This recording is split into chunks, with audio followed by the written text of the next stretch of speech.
After I was robbed of $180,000, my savings and my wife's jewelry, my brother-in-law suddenly appeared with a new house in a prestigious neighborhood and a silver Audi. I was boiling with betrayal, while he was flaunting his success. But a week later, the phone rang. He was crying into the receiver. "What have you done? I hate you." My revenge was sweet and cold. Before we continue, please subscribe to the channel and write in the comments what time it is where you are now. I ran my fingers along the empty shelf inside the safe.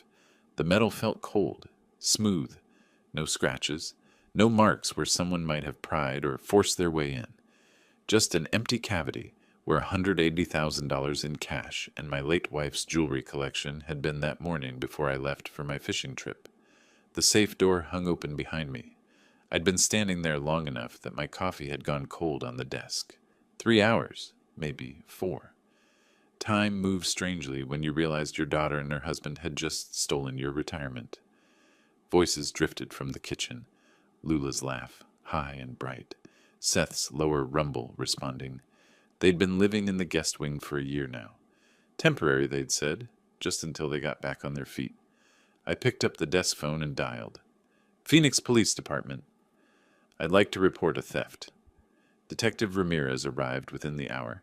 Mid-40s, tired eyes, the kind of cop who'd seen enough to know when a case would go nowhere. He examined the safe with professional efficiency, running his fingers over the lock mechanism the way I had. "Clean job," he said. "No scratches, no drill marks." He tested the combination, watching the tumblers align. "Works perfectly."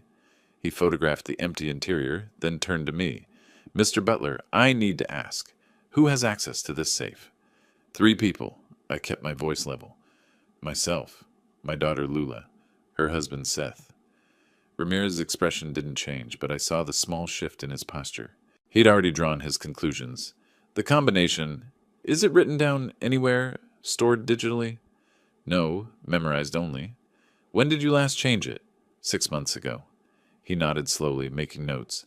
"What was taken?" "Cash. My retirement savings, $180,000, and my late wife's jewelry collection." The words came out matter-of-fact, clinical. 35 years as a financial advisor had taught me to separate emotion from information. Numbers were just numbers. The fact that these particular numbers represented everything I'd saved, everything I'd planned for, didn't change their value in a police report. "Without physical evidence of a break-in," Ramirez said carefully, "we're looking at someone who knew the code. You understand what that means." "I understand. I'll need to speak with your daughter and son-in-law." I walked to the study door and called down the hallway. "Lula, Seth, could you come here, please?" Seth appeared first, hovering near the doorway like he wasn't sure he was allowed to enter. His hands went into his pockets, then out again, then crossed over his chest. When Detective Ramirez introduced himself, Seth's eyes darted between us. "This is crazy!" His voice came out too loud, too emphatic. "Who would do this?" Lula rushed past him and wrapped her arms around me. "Dad, this is terrible. Who would do this?" The embrace felt performative. Her body was tense, not comforting. She pulled back quickly. Her eyes dried despite the shock in her voice. "We'll help you look for clues," she said. I noticed she hadn't asked what was stolen. As if she already knew, Ramirez questioned them both. Seth's story came out in a tumble. He'd been working late all week, got home after 10 most nights, hadn't seen anything unusual. His pitch climbed higher with each sentence. "Ray, buddy, we'll figure this out." He forced a smile. "We're family, right?" The word felt hollow. When Ramirez asked about the safe combination, Seth shifted his weight. "I mean, yeah, Ray gave it to me for emergencies, but I've never used it. Never needed to." Lula jumped in. "My father is the most honest person I know." She looked at Ramirez with something like accusation. "People take advantage of that." The detective took their statements, professional and detached. When he finished, he turned back to me. "I'll be honest with you. These cases are tough. Very tough. We'll investigate, but without witnesses or footage. How long before you know something?" "Could be weeks. Could be longer. I'm sorry, Mr. Butler." "I understand. Thank you for coming, Detective." After Ramirez left, Seth and Lula retreated to their bedroom in the guest wing. I heard their door close, heard the urgent murmur of their voices through the wall, though I couldn't make out words. I sat at my desk and opened my laptop, created a new document, typed timeline last 7 days at the top. 35 years as a financial advisor taught me one thing: numbers don't lie. People do. I'd spent decades tracking money trails, finding discrepancies in portfolios, uncovering fraud that clients thought they'd hidden perfectly. I knew how to read patterns in financial behavior that others missed. This was just another case, except this time it was personal. I began listing dates and events. Who was home when? Seth's supposed late nights at work, Lula's sudden shopping trips to cheer herself up, the way they'd both seemed lighter somehow in the days before I left for my fishing trip. Almost giddy, standing there watching Seth avoid my eyes, watching Lula perform concern while checking her phone. I knew. The police couldn't help me. Fine. I'd spent my career building cases, connecting dots that seemed unrelated until you stepped back and saw the pattern.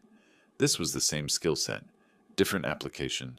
Something cold settled in my chest. Not rage, not grief, something methodical. I heard Seth and Lula's bedroom door open, heard them moving around in the kitchen, voices careful and quiet. They thought the police visit had spooked them into safety. They thought I was just a defeated old man accepting his loss. That was their first mistake. I steepled my fingers and stared at the screen. 3 days. I'd give them 3 days to slip up. Then I'd know for certain. I checked my watch again. 6:45. Lula was 15 minutes late to the dinner I'd invited her to, and Seth hadn't shown up at all. The dining table was set with 3 places. I'd prepared the meal myself. Nothing fancy, just chicken and vegetables.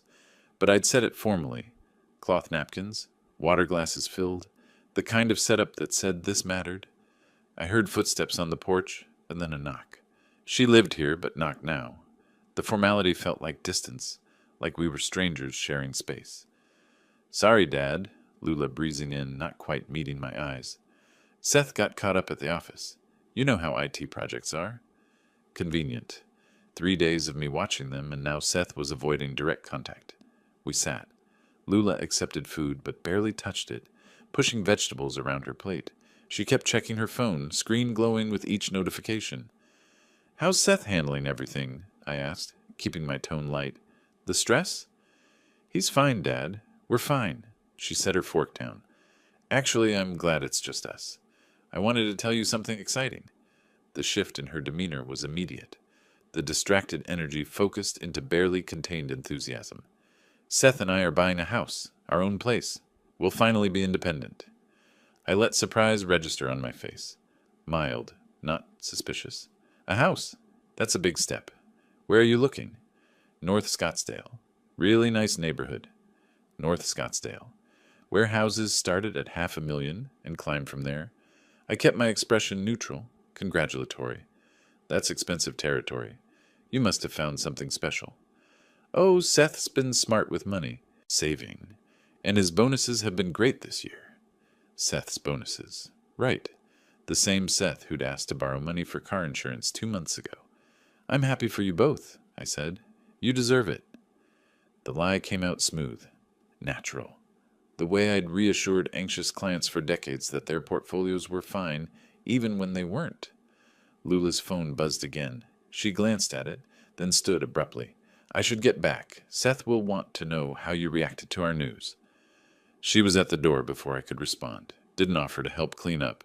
Didn't ask how I was doing with the investigation. Just excited about her new house, eager to return to Seth. I watched through the window as she walked to the guest wing entrance.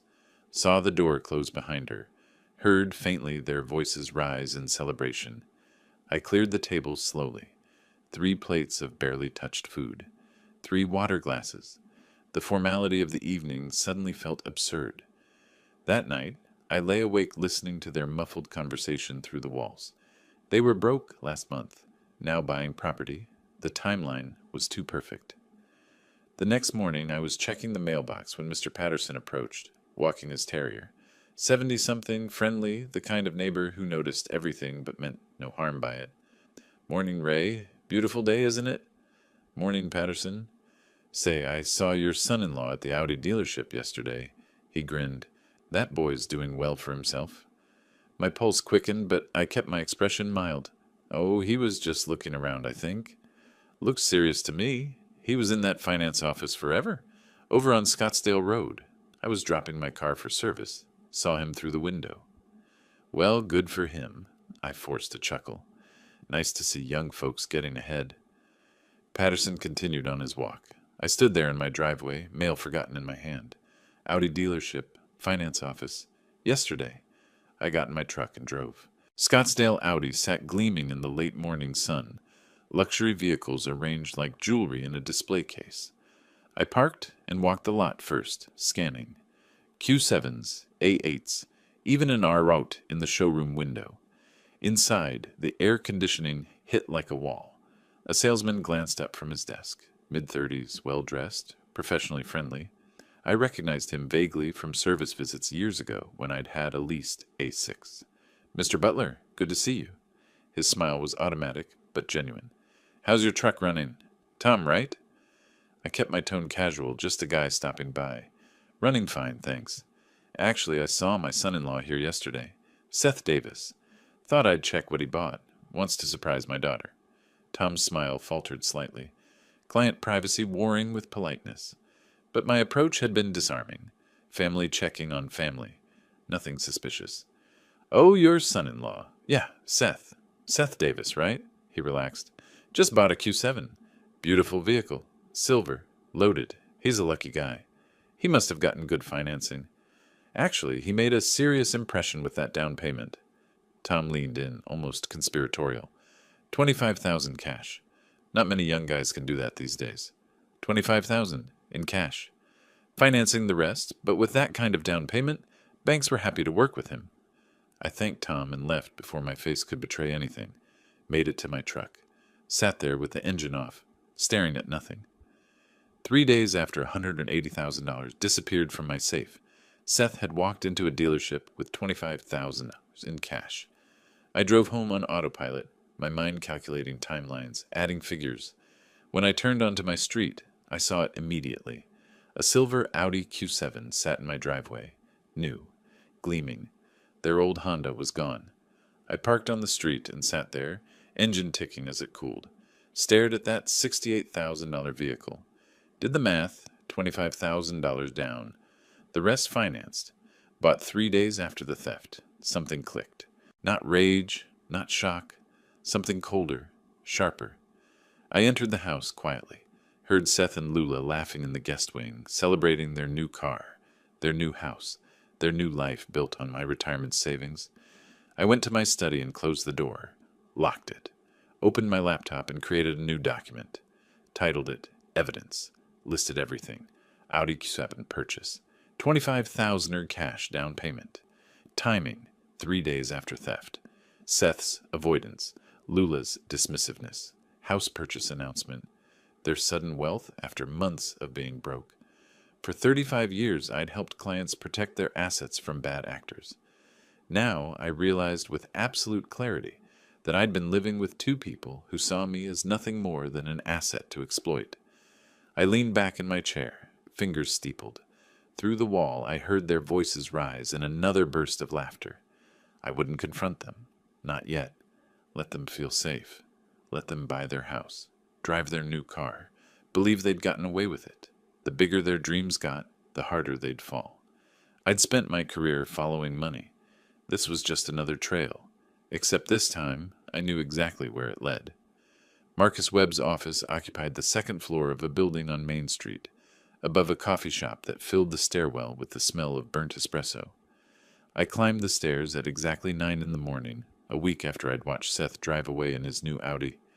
The office was functional, diplomas on the walls, stacks of case files on a credenza, 2 client chairs facing a desk covered in yellow legal pads.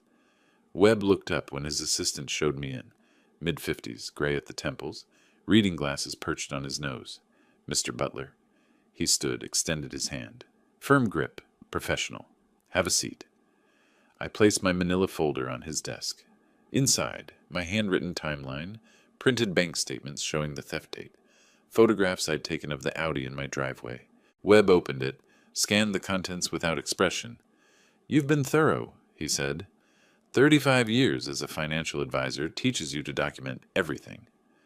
He read for another minute, then looked up. Mr. Butler, I've reviewed your notes.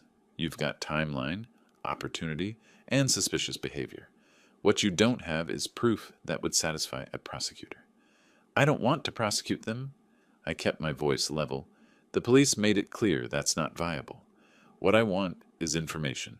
Complete financial information. Webb set down the folder. Public records are accessible for legitimate purposes. Mortgage applications, property transfers, tax liens, all public information. I can obtain these legally. How quickly? 3 to 5 days, depending on what I find. He slid a document across the desk. My rate is $3.50 an hour. For what you're asking, I'll need a retainer of $3,500. That covers about 10 hours of work, maybe more if I hit complications. I pulled out my checkbook, wrote the amount without hesitation. Money wasn't the issue. Getting the truth was. Webb took the check, made a note on his legal pad. What exactly are you hoping to find? I want to know where a $65,000 a year IT manager got $70,000 in cash. I leaned forward, because the timing suggests he got it from my safe. Understanding something and proving it are different standards. Webb's expression didn't change. But I'll get you the documentation. What you do with it is your decision. I drove home and spent the next 4 days performing, playing the defeated father, the man who'd accepted his loss and moved on. The first day I mentioned to Lula that I was closing the police report. They're not finding anything. She'd looked relieved. That's probably smart, Dad. Don't torture yourself over it. The second day, Seth asked about moving forward. I sighed, kept my voice tired. What choice do I have? The money's gone. That's healthy, man, Seth said. Can't dwell forever, right? The third day, Lula asked me about the real estate market. She was researching for their house purchase, wanted my professional opinion on North Scottsdale property values. I gave her genuine advice, detailed and helpful. She thanked me, didn't notice the irony. By the fourth day, they'd stopped watching me carefully. Their conversations grew louder, less guarded. They laughed in the guest wing, made plans, talked about furniture shopping. They believed I'd given up. Good. When I returned to Webb's office, he had a stack of documents waiting. He spread them across his desk, like cards in a hand of poker. Mortgage application for $395,000. He tapped the first document. Property in North Scottsdale suburbs. Down payment declared as $45,000 cash. I studied the highlighted figures. Where's the property? Don't have the exact address yet. That comes with the closing documents. But the application shows Seth Davis as primary borrower. Income verified at $65,000 annually. Webb pulled out another document. Banking records, the public portions, show no large deposits matching the down payment amount. No loans, no gifts, no inheritance declarations. He looked up. Where does a $65,000 a year IT manager get $70,000 in cash? He doesn't. I kept my eyes on the documents. Unless he steals it. Webb pulled out a calculator, started running numbers on his legal pad. Let's be conservative. Say he takes home $4,000 a month after taxes. Even if he saved aggressively for 2 years, that's maybe $30,000. Where's the other 40? You know where. Believing and proving are different things, Ray. He set down his pen. The timeline aligns. The amounts are suspicious. But without a confession or a witness, the police won't touch this. Then I need to find another way. Webb leaned back in his chair, studying me. If the law can't punish them, maybe the law can give me tools to do it myself. What options exist for someone who wanted to make their life difficult? That's an interesting question. Webb's expression didn't change. I'd need to think about it. 2 days later, I sat in a different office across town. Business park, sterile lighting, name on the door. Diana Torres, forensic accountant. Webb had recommended her. Former IRS auditor, he'd said. Knows how to find money trails. Torres was direct. No small talk. No pleasantries. Marcus sent over the basics. Let me see your timeline. I handed her the spreadsheet I'd created. She studied it for 30 seconds, then turned to her laptop. Her fingers moved quickly across the keyboard, pulling up what looked like a projection program. Look at this. She turned the screen toward me. My timeline appeared as a visual graph. Dates aligned like dominoes falling. February 15th, you're robbed. February 18th, he makes a $25,000 cash down payment on an Audi. February 25th, he applies for a mortgage with $45,000 cash down. $70,000 in 10 days, I said. The IRS looks for patterns like this. Torres highlighted the cash payments in red. Structured transactions designed to avoid reporting requirements. If someone flagged this to them, they'd want answers about income sources. I filed that information away carefully. Not yet, but useful. For your purposes, Mr. Butler, you already have your answer. Torres closed the laptop. The math doesn't lie. He had no legitimate source for this cash. The timing is too perfect. But proving it to a criminal standard, that's different. You'd need a confession or a witness. Can you document all of this in a report? $1,200. Everything cross-referenced, timeline verified, discrepancies highlighted. Do it. That evening, I sat in my study with both reports spread across my desk. Webb's property research, Torres's forensic analysis. Together, they told a complete story. Seth and Lula had stolen $180,000 from my safe. They'd used $25,000 for an Audi down payment. They'd used $45,000 for a house down payment. The rest, over $100,000, was likely hidden somewhere, maybe in their new house, maybe in accounts I couldn't access yet. I had motive, I had opportunity, I had a timeline that aligned perfectly. What I didn't have was proof that would satisfy a criminal court. But I wasn't planning to go to criminal court. I opened my laptop and created a new document. Evidence, February-March 2025. I organized it into sections. Timeline, financial discrepancies, behavioral patterns, public records. I printed 2 copies. One went into my new safe. Different model, different location, combination only I knew. The other went into a folder I'd take to my bank's safe deposit box tomorrow. Through the wall, I heard Seth and Lula laughing. Music playing. They were celebrating something, probably another step closer to their move. Let them celebrate. Let them pack their boxes and plan their furniture arrangements. Let them think they'd won. I'd spent 3.5 decades helping people build financial security. Now I was using those exact same skills to dismantle the lives of 2 people who'd seen me as nothing more than an asset to exploit. I closed the laptop and turned off the desk lamp. The room went dark except for the glow of streetlight through the window. They thought this was over. They thought they'd gotten away with it. They were wrong. Through the hallway, I could see Seth carrying another box past the guest wing entrance. Kitchen, the label read in Lula's handwriting. She followed with a smaller box, laughing at something he'd said about their new dishwasher. I sat in my living room armchair, coffee cup in hand, watching them pack. 2 weeks until the move. The house closing was finalized. 8847 Pinnacle Peak Road. I'd known the address for days, filed it away with everything else. Tonight was their farewell dinner. Lula's idea, supposedly to end things on good terms. I'd agreed, of course. Played the gracious father, the man who'd moved on. At 6:30, I finished setting the table.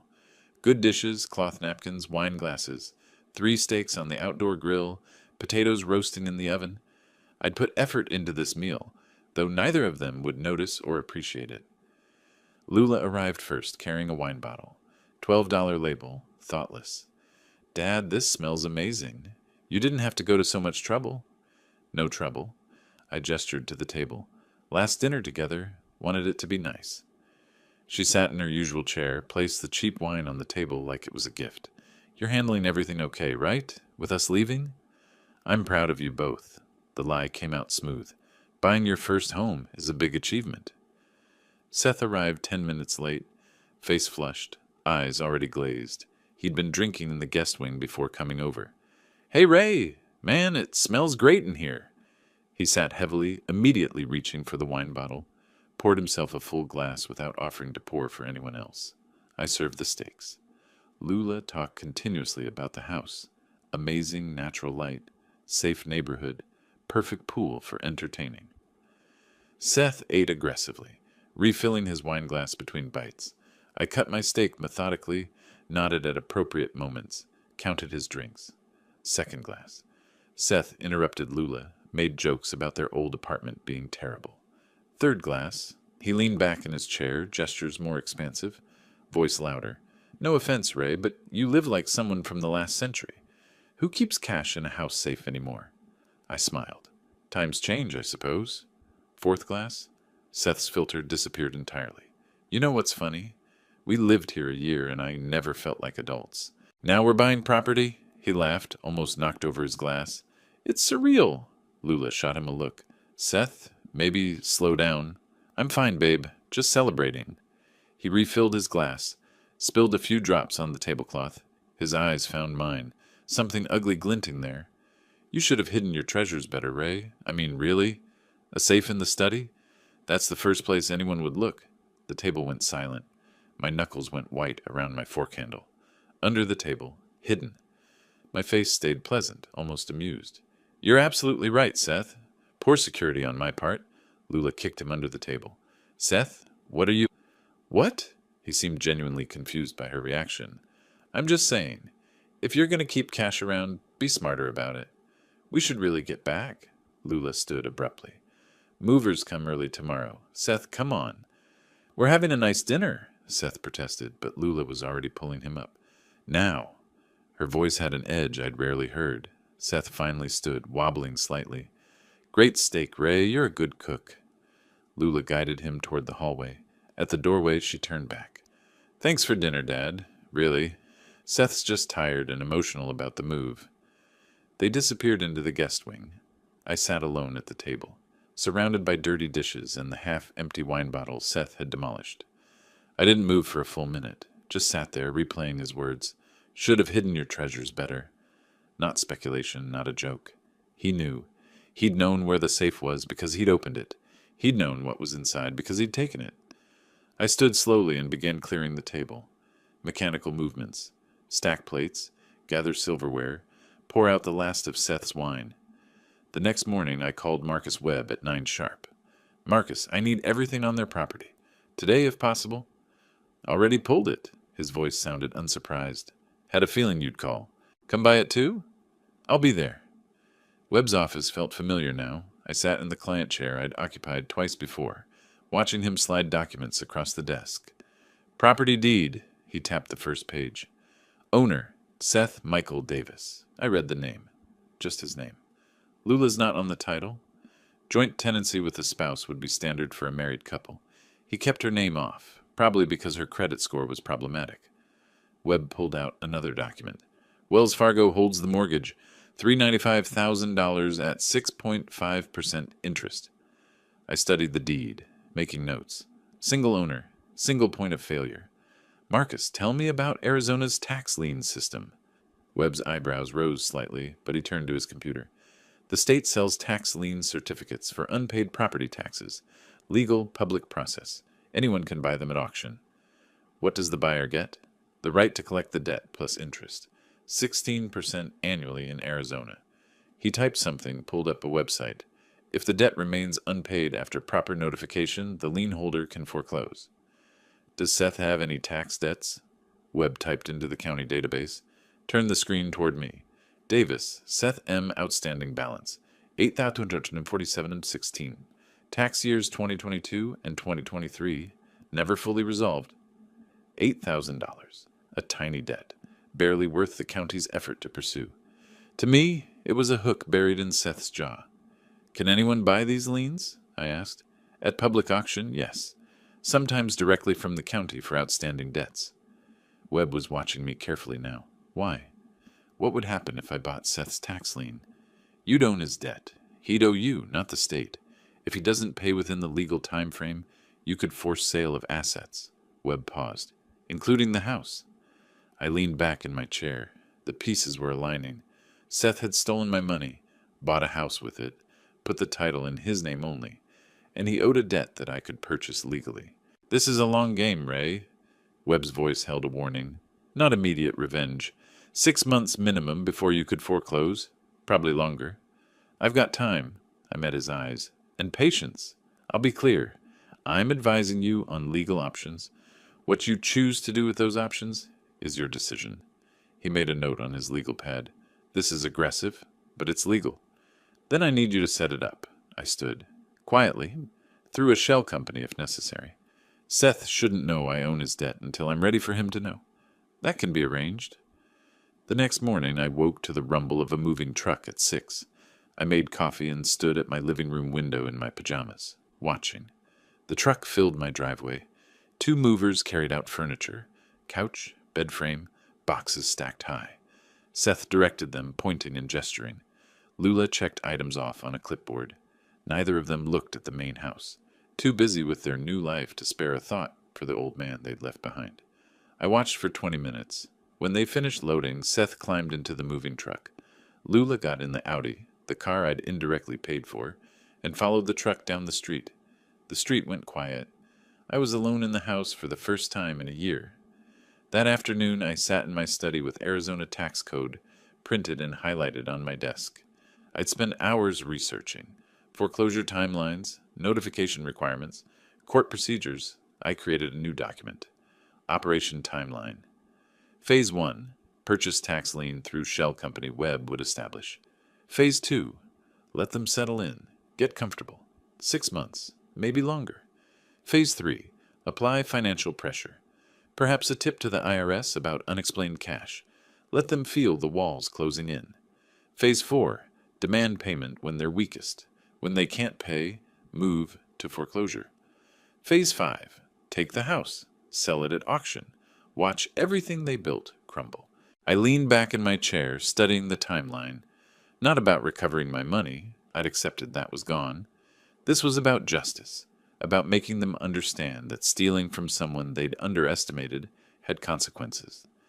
Through the window, I could see their empty parking spot. The guest wing sat silent, door closed.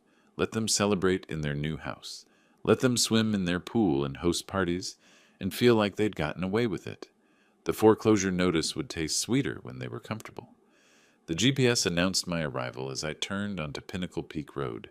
The neighborhood transformed with each block, houses growing larger, lawns more manicured, driveways wider. This was North Scottsdale wealth, the kind that announced itself in Spanish tile roofs and 3-car garages. 8847 sat at the end of a cul-de-sac. Spanish colonial style, cream stucco with terracotta tiles, circular driveway wrapping around a fountain feature. Seth's silver Audi gleamed in the afternoon sun. Next to it, a Honda CR-V I didn't recognize. New. Another purchase. I parked on the street, 3 houses down. Sat for a moment studying the property. Pool visible through the side gate. Outdoor furniture already arranged on the patio. Desert landscaping professionally maintained. They'd been here less than 2 weeks and had already spent thousands more. The housewarming gift sat in my passenger seat. Expensive wine and gourmet basket. $150 total. Appropriate gesture. Perfect prop. I walked up the stamped concrete path and rang the bell. Modern video doorbell. I smiled at the camera. Lula opened the door within seconds. Her expression cycled through surprise, confusion, then forced politeness. Dad, this is unexpected. I held up the gift basket. Thought I'd check out the new place. Congratulations again. She stood in the doorway, not immediately inviting me in. Seth appeared behind her, hand on her shoulder. His face showed the same guarded surprise. Ray, hey, didn't expect to see you. Should I have called first? I kept my tone light. Can come back another time. Social convention trapped them. Lula stepped aside. No, come in. The interior matched the exterior's promise. Vaulted ceilings, tile floors, a living room furnished with leather furniture that looked expensive. I touched the sofa as we passed. Good quality. Thanks, Lula said, her voice tight. Let me show you around. The kitchen stopped me. Wolf range, sub-zero refrigerator, granite counters stretching forever. I ran my hand along the cool stone. These appliances must have cost a fortune. We upgraded a few things. Seth's voice came from behind me. Worth the investment. I made appropriate sounds of approval while mentally calculating. $15,000 in appliances alone. $20,000 in furniture. The numbers added up in my head like they always did. Lula led me through sliding glass doors to the backyard. The pool stretched out before us, heated pump humming quietly. Outdoor kitchen, lounge chairs, string lights waiting for evening. This is impressive, I said. Really impressive. Seth gestured to the lounge chairs. Want to sit? We sat. Lula disappeared inside and returned with drinks. Water for herself, beers for us. Seth drank his quickly, already reaching for a second from the cooler beside the outdoor kitchen. How are the neighbors? I asked. Everyone friendly? Haven't met many yet, Seth said. Been busy settling in. And work's going well? Must be, to afford all this. Seth leaned back, beer in hand. Yeah, actually got promoted to senior manager last month. Things are good.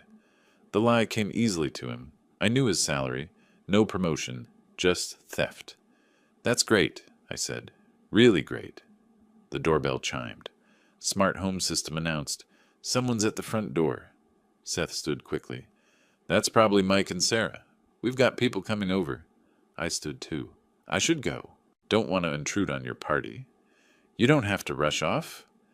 Lula's relief betrayed her words. No, really. You enjoy yourselves. I followed Seth to the front door.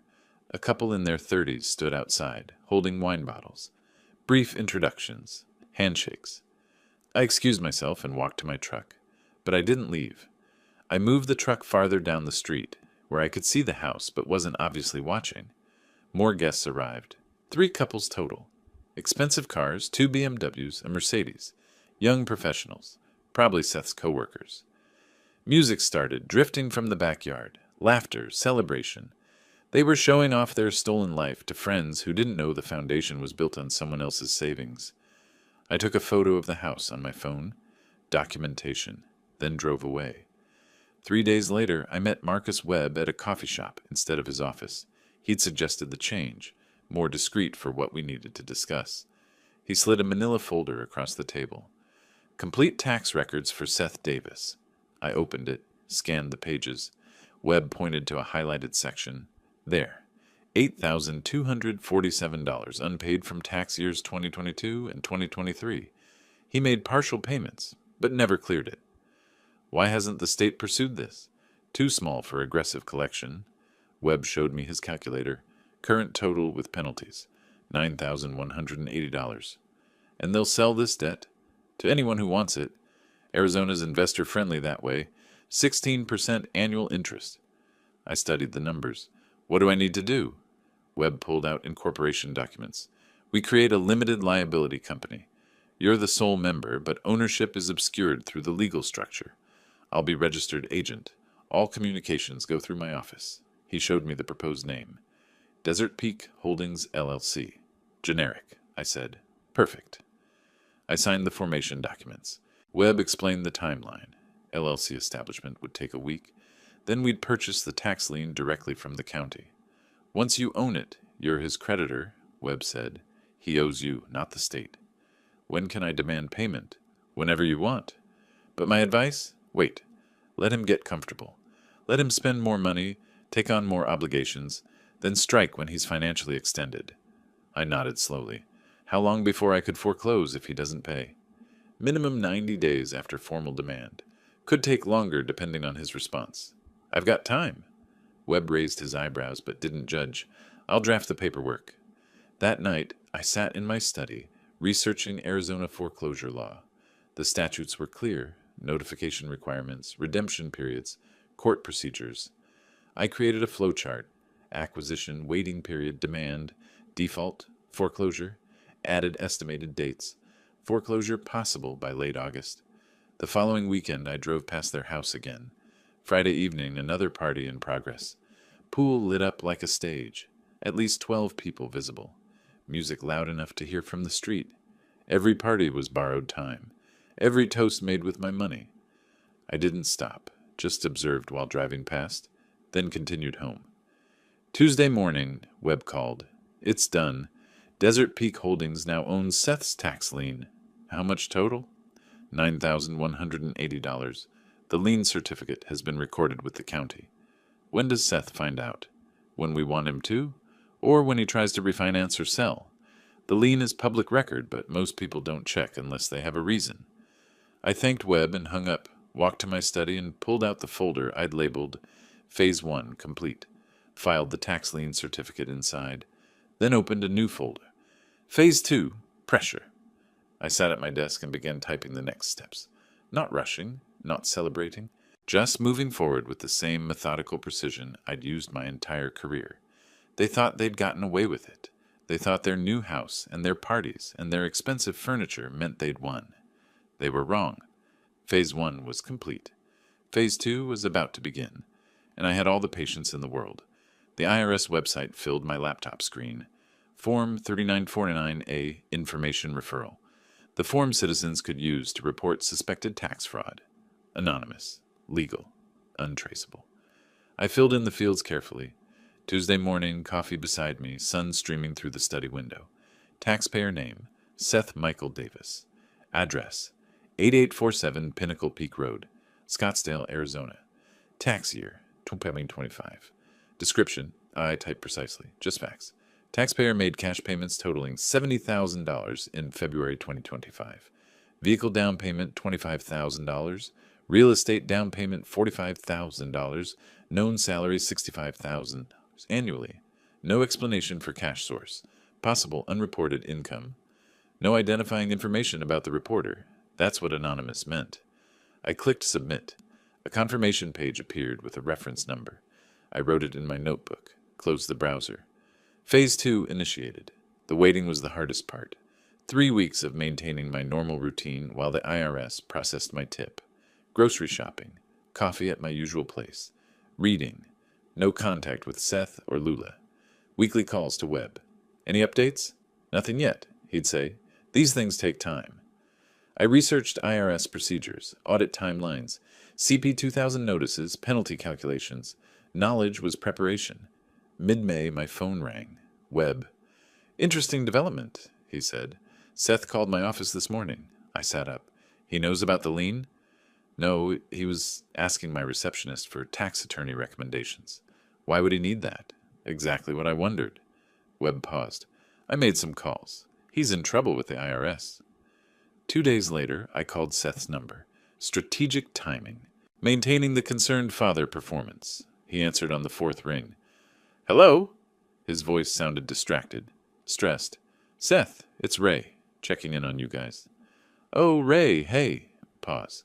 Not the best time, honestly. Just wanted to see how the house is treating you. Any issues? House is fine, just busy. Work is crazy. I heard the stress beneath his words. You sound tired. Taking care of yourself? I'm fine, really. Just a lot going on. Defensive. I gotta go. Talk later. He hung up abruptly. I smiled slightly. Mission accomplished. That evening my phone rang. 9:30. Unusual time. Dad? Lula's voice was tight. I need to ask you something, and I need you to be honest. Of course. Have you talked to anyone about Seth's finances? Anyone official? I let confusion color my voice. What? No. Why would I? What's going on? She exhaled. Seth got a letter from the IRS. They're investigating his taxes. The IRS? That's serious. What do they want? Something about cash transactions earlier this year. He has to prove where money came from. Her voice cracked slightly. He hired an attorney. $5,000 just for the retainer. $5,000? That's steep. We can manage. It's just unexpected. She paused. Seth thinks someone reported him. Said it's too specific to be random. Why would anyone report him? That's what I said, but he's paranoid now. I kept my voice sympathetic. These audits happen randomly sometimes. IRS uses algorithms. Maybe. She didn't sound convinced. I should go. Thanks, Dad. The next morning I drove to Webb's office. He already had coffee ready. Figured you'd come in after Lula's call. How did you... I monitor these things for you. He showed me his calculator. 5,000 retainer plus hourly rates. Richard Hammond charges $300 an hour. Seth's looking at 8 to 10,000 minimum. And the tax bill itself? 70,000 unreported income. Assuming his bracket, roughly 15,000 owed plus penalties. Webb tapped his pen. Total financial hit around $25,000. And he still doesn't know about the tax lien? Not yet. I deliberately didn't contact them for 2 weeks. Let them deal with the IRS without my concerned calls.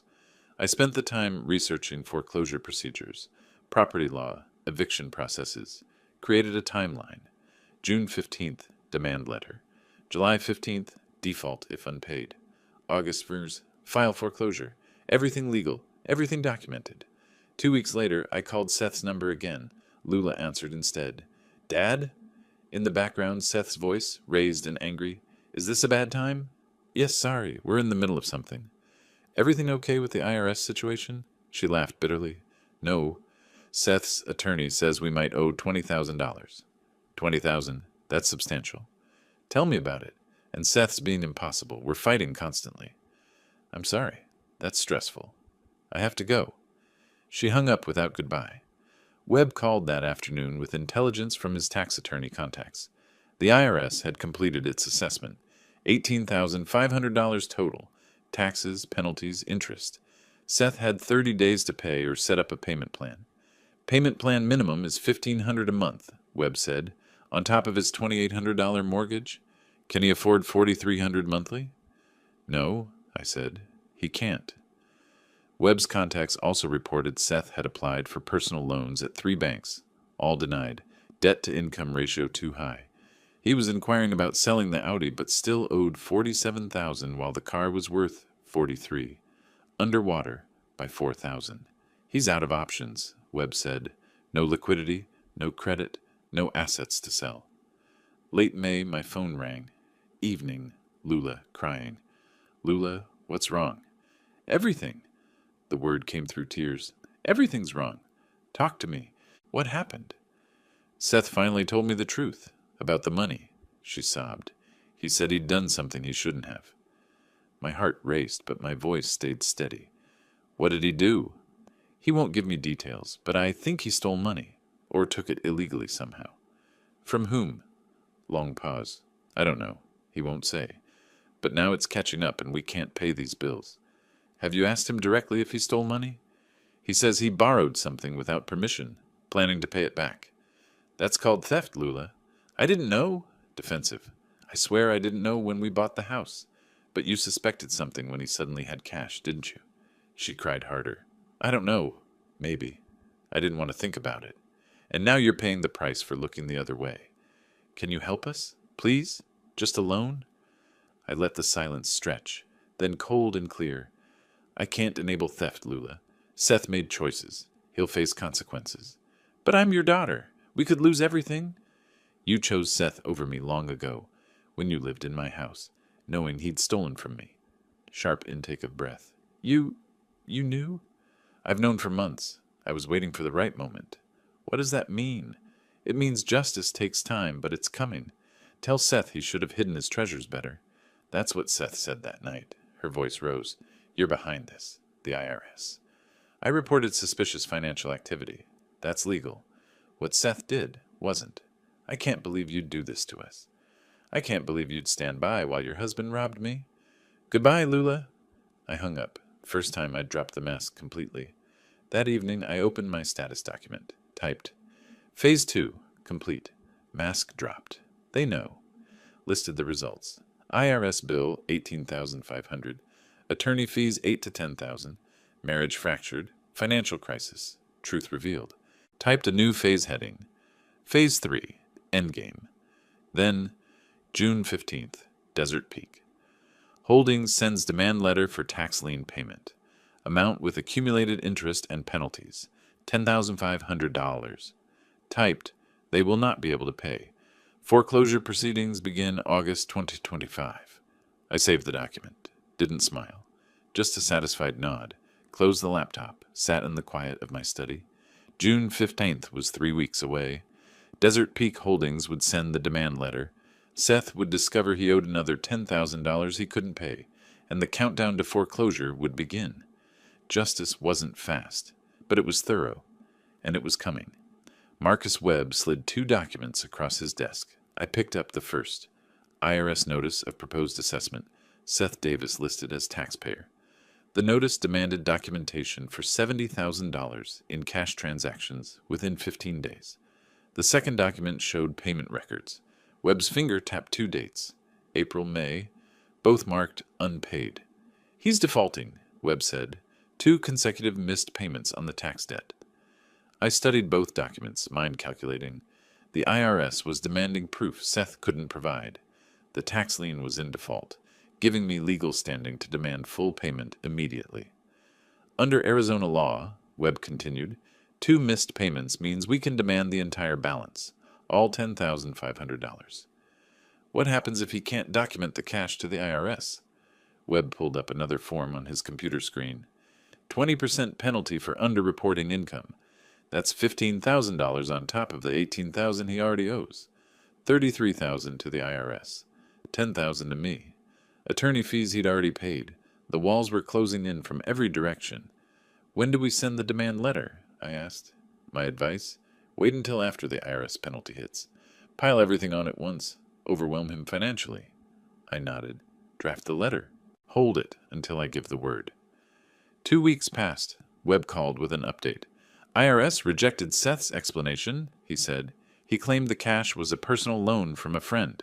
No documentation, no promissory note, nothing. So the penalty stands? $15,000. Notice sent to Seth today. I made a note in my journal. The pressure was mounting exactly as planned. Send the demand letter, I told Webb the next day. Certified mail. Signature required. You want him to know it's coming? I want proof he received it. That evening my phone rang. Lula. We hadn't spoken since our confrontation 3 weeks ago. Dad, it's me. Her voice was hesitant, testing. I said nothing. Waited. I'm sorry for yelling at you last time. This is all Seth's fault. The IRS, the penalties, everything. He lied to me about so much. I know he did. Silence stretched between us. Maybe I made a mistake marrying him, she said quietly. I don't know anymore. You made your choice, Lula, when you stood by Seth after he stole from me. But I didn't know for sure, not at the beginning. You suspected. You chose to ignore it.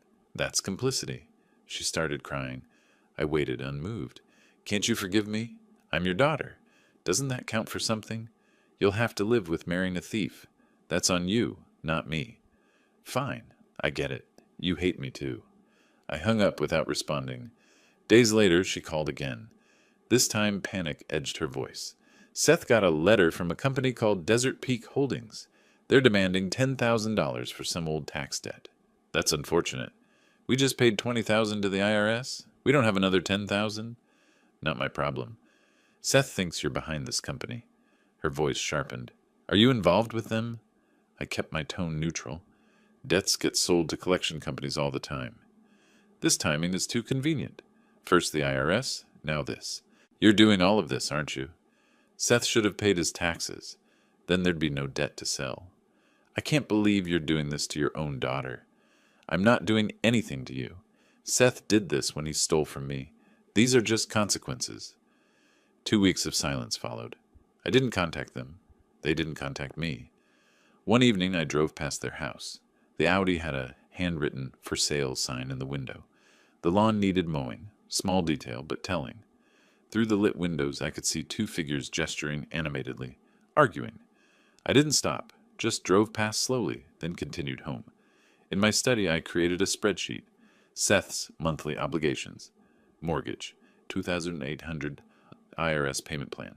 Minimum, $500, high-interest personal loan, $400 car payment, $650 credit card minimums, $500, total $5,850 per month. Seth's take-home pay, approximately $4,000 monthly. Deficit, $1,850 every single month. Mathematically impossible to sustain. Default was inevitable. Webb called with a warning.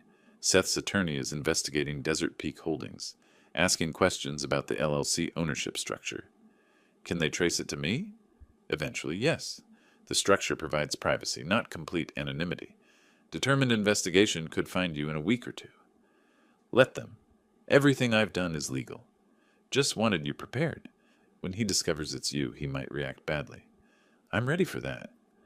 Late June, Lula called one final time. Her voice was completely broken. Dad, please. We're going to lose everything. I can't help you, Lula. Seth made choices. You enabled him. I hate you for this. You're entitled to your feelings. We're getting lawyers. We'll fight you. Good luck with that. I haven't broken any laws. You're a monster. No, Seth destroyed you when he stole from me. I'm just delivering consequences. I hung up and immediately blocked her number. That night, I updated my tracking document. Phase 1, tax lien acquisition. Phase 2, IRS pressure. Phase 3, demand letter sent. Next milestone, July 25th, tax lien payment deadline. Anticipated outcome, default, foreclosure filing in August. I added a final note. Seth attempting to sell Audi. Current value approximately $43,000. Owes $47,000. Net proceeds, 0. Insufficient to cover any debts. I looked at the calendar on my wall. Circled July 25th in red marker. Wrote beside it, deadline. Seth's attorney was investigating Desert Peak Holdings. They'd trace it to me soon. When Seth discovered the truth, he'd come to me angry. I was ready. A car door slammed outside. Loud. Aggressive.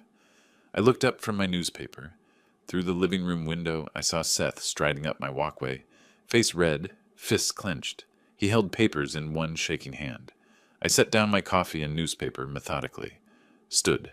Walked to the front door. I opened it before he could knock. Seth stood there, breathing hard, waving the papers. You!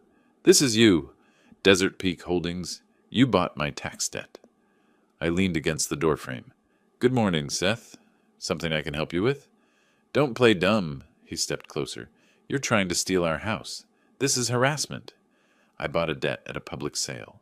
Completely legal investment. You reported me to the IRS? You've been sabotaging me from the start. I reported suspicious financial activity. That's every citizen's right. He tried to push past me into the house. I didn't move aside. You're not coming in. Say what you came to say from there. This is revenge, his voice cracked. For whatever you think happened. For that $180,000 you stole from my safe? That whatever? He froze. First time I'd said it directly to him, he recovered quickly. You can't prove that. Then explain where you got $70,000 cash in February. Legally. Down the street, Mr. Patterson walked his dog, slowing to watch. Seth noticed, lowered his voice. Can we talk inside? No. Say what you came to say and leave. I'll sue you. My attorney says this is targeted harassment. Sue me for what? Buying debt legally? Reporting tax fraud to proper authorities? I can't pay $10,000. You know I can't. The IRS took everything. You found $70,000 to steal. Find $10,000 to pay your debt. I don't have it. Not my problem. You have until July 25th. And if I don't pay? I foreclose on your house. The law gives me that right. His anger cracked into desperation. I'll pay you back. The money I took. All of it. I'll get a loan. Your credit's destroyed. No one will lend to you. Then I'll sell the house. Just give me time. July 25th at 5 p.m. Pay in full or face foreclosure. Fine. He backed toward his car. You want war? I'll give you war. This isn't war, Seth. This is justice. He got in his car and peeled out, tires squealing. I waved to Mr. Patterson, then went inside and called Webb. Seth was just here. He figured out Desert Peak Holdings is mine. How bad was it? He threatened lawsuits. Said his attorney told him it's harassment. His attorney will tell him the truth soon enough. Everything you did is legal. Webb paused. Want me to get a restraining order? No.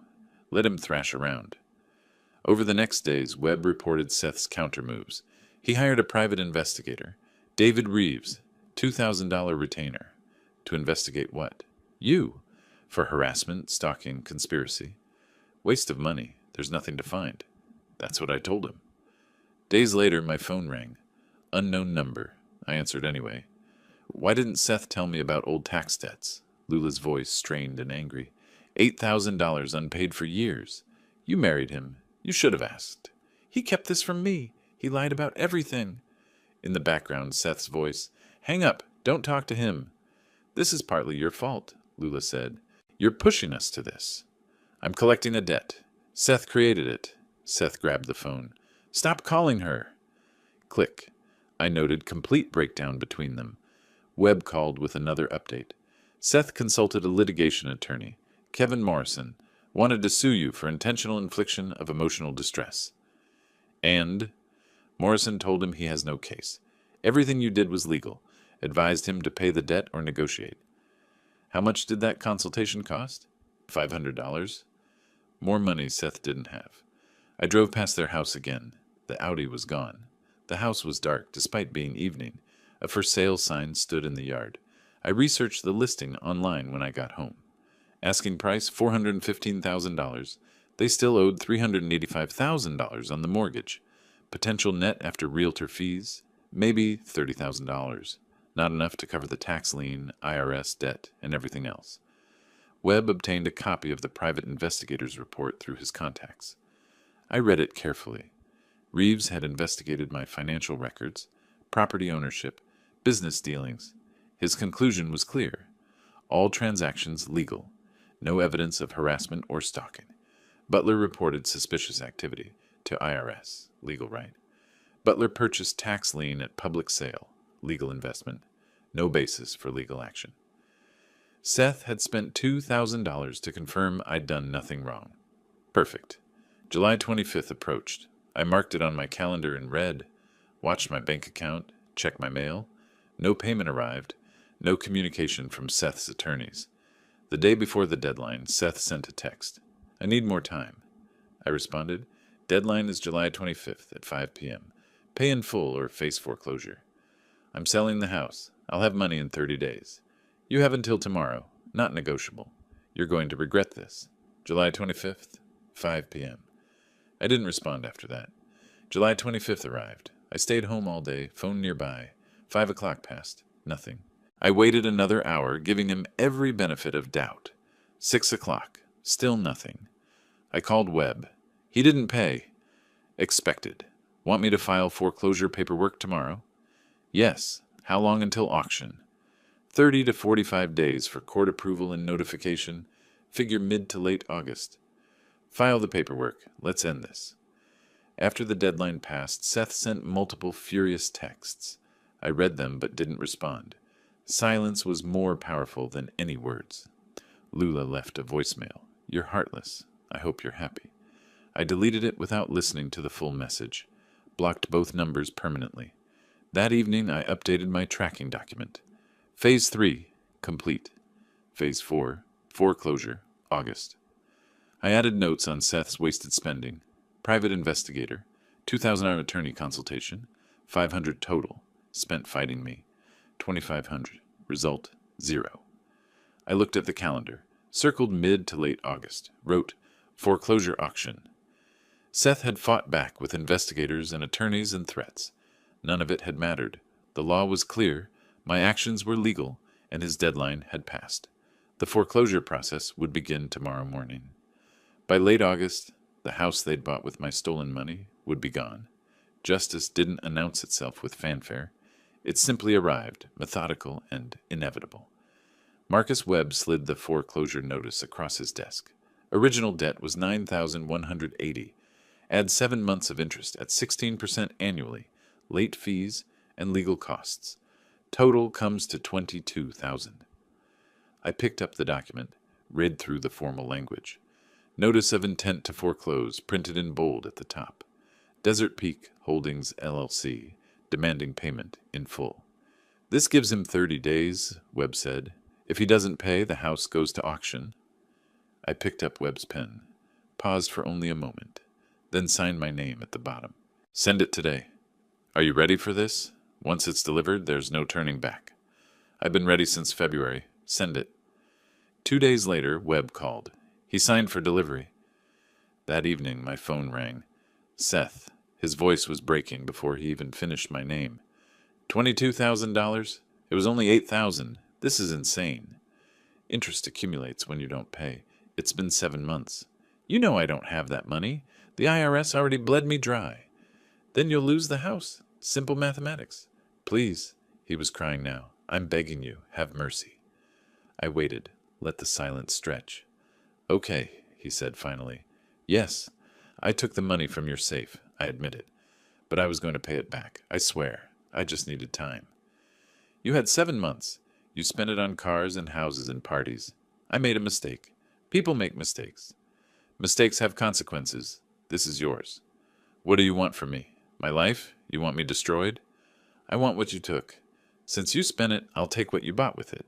He sobbed into the phone. I hung up. An hour later, Lula called. Dad, please. I didn't know about the theft. I swear I didn't know. You suspected? You looked the other way because you wanted the house. I was wrong. I admit it. But please don't do this to me. I'm not doing this to you. Seth did this. I'm just collecting what's owed. You're my father. Doesn't that mean anything? You're my daughter. That's why this hurts. But justice doesn't bend for family. She hung up crying. Webb reported Seth's attempts to find money. 3 more banks denied loans. Mortgage refinance rejected. Private lenders wanted interest rates Seth couldn't afford. Every door closed. I instructed Webb to draft one final offer. Make them an offer. One chance to avoid auction. Webb typed while I spoke. I'll buy the house for remaining mortgage balance, $375,000, plus forgive the $22,000 debt. Total value just under $400,000. That's below market but above auction price, Webb said. Gives them some dignity. They won't take it, but I want them to know they had a choice. Seth called the next day, furious. $400,000 for a house worth $420? You're trying to steal it? I'm offering you more than you'll get at auction. Math is simple. I'll never sell to you. Never. Then I'll buy it at auction for even less. Your choice. You're a thief. That's rich coming from you, Lula called separately hours later, whispering. Is the offer real? You'd actually do it? Yes. But you both have to agree and vacate in 2 weeks. Seth won't agree. He's too proud. Pride is expensive. You have 72 hours. 3 days passed. Lula texted. Seth refuses. I told Webb to withdraw the offer and proceed with foreclosure. The court hearing came days later. Webb attended. I didn't need to be there. He texted updates. Their attorney arguing hardship. Judge reviewing. Approved. Auction set August 28th. Late that night, Seth called drunk. What if I can get the money? What if I find it somehow? You have 20 days left. Find $22,000. Give me 60 days. Just 2 more months. The answer is no. You're drunk. Go to sleep. I hung up and blocked his number. August 28th arrived faster than I expected and slower than I wanted. The morning was clear, hot already at 8. I dressed in a suit, checked the cashier's check in my jacket pocket. $300,000. I drove to the Maricopa County Courthouse, parked in the lot, walked across the pavement that shimmered in the heat. Webb waited near the security checkpoint. Ready? He asked. Let's finish this. We walked through security together, took the elevator to the 3rd floor, entered the auction room. Seth and Lula sat in the back row. I saw them but didn't acknowledge them. Seth's face looked haggard, Lula's eyes red from crying. I chose a seat in the middle, aisle access. Webb sat beside me. The auctioneer, a county official in business attire, stood at the podium reviewing paperwork. Next property, he announced, 8847 Pinnacle Peak Road, Scottsdale. 4-bedroom, 3.5 bath, 3,200 square feet. Opening bid, $250,000. I raised my hand immediately. 2 other investors raised their hands. The bidding climbed. 270. 280. One investor dropped out. 290, I said. The other bidder hesitated, shook his head. Sold. To bidder number 12 for $290,000. I walked to the front desk, signed documents, presented my check. Behind me, Seth sobbed. A broken sound in the quiet room. Property transfers immediately, the clerk said. Current occupants have 48 hours to vacate. I took the papers and left. Seth ran after me in the parking lot. You took everything, he said, face wet with tears. You took everything from me first? I hate you for this. The house is mine. You have 48 hours. Lula pulled him away. They drove off, Seth still crying. 48 hours later, the sheriff supervised their eviction. I drove to the house after they left, walked through empty rooms. The furniture remained, all bought with my money. I listed it for $420,000. A young family bought it 3 weeks later. In my study, I created the final accounting. Stolen $230,000. Recovered after costs, $115,000. Net loss, $115,000. $8. I typed, could have accepted the loss, chose justice instead. Worth it. Through Webb, I learned Seth's aftermath. Bankruptcy, motel living, IRS garnishments. Lula divorced him, working retail, credit ruined. Late August, I stood on my patio watching sunset. 6 months from theft to resolution. I hadn't recovered everything, but they'd lost everything they built with my money. Justice doesn't require joy, just completion. The sun disappeared. I walked inside, closing the door behind me. It was finished. If you like this story, please like this video, subscribe to the channel, and share your impressions of this story in the comments. To listen to the next story, click on the box on the left. Thank you for watching.